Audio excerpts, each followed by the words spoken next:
Keeneland is starting this Friday. Can you believe it? I mean, it's already spring. It's crazy. It just seemed like we were coming out of winter just the other day. So with that, we've got some 2-year-old races starting at Keeneland. So the question was asked to me, how do you handicap first-time starter 2-year-olds at this time of the season?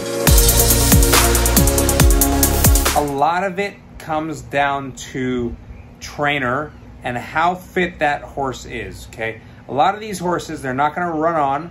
They're not gonna be great 2-year-olds come the end of the season. They're not gonna be Kentucky Derby horses.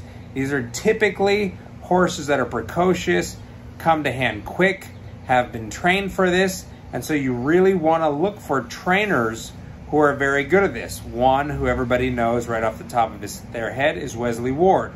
The other one is John Ennis. There are a couple other guys who are getting better at this game in the United States, but typically it's those two who are at the top in terms of getting these 2-year-olds to run early. I've been asked about pedigree. That doesn't hurt to have a precocious sire behind some of these horses, but typically what I look for in these races is I want to see who's training it, how fast are they going in those works, and what is their body of work underneath them going into the race? How many breezes do they have under their belt?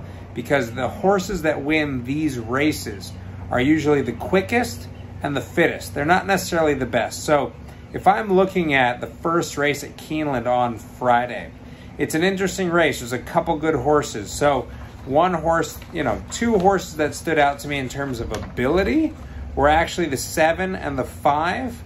But I don't think those horses have a shot to win in here. I think they're good horses.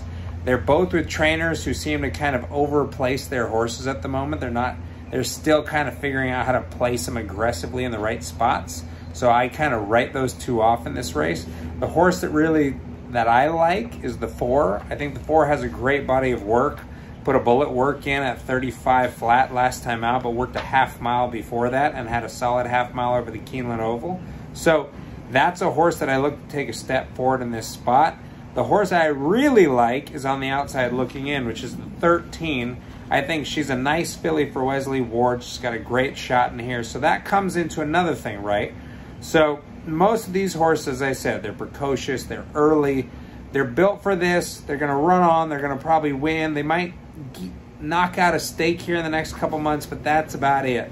But ability doesn't hurt, or being what was an expensive yearling doesn't hurt. So it also signifies to the quality of horse, right? So a 13 was a relatively expensive yearling. Most of the horses you're going to find in these races are $50,000 2-year-olds and below, because most of these guys are getting on there trying to get them out there early, get some purse money under their belt, and then go on with those horses. So when it comes to these races, we're trying to look for the trainer, we're looking at the work tab, and then we're looking at, what the sales price is, and we're trying to figure out through those things which type of horse is going to be ready on the day. So I hope this helps as you're trying to make your picks on Friday and Saturday at Keeneland, but that is what you look for in some of these young 2-year-olds in these spots early.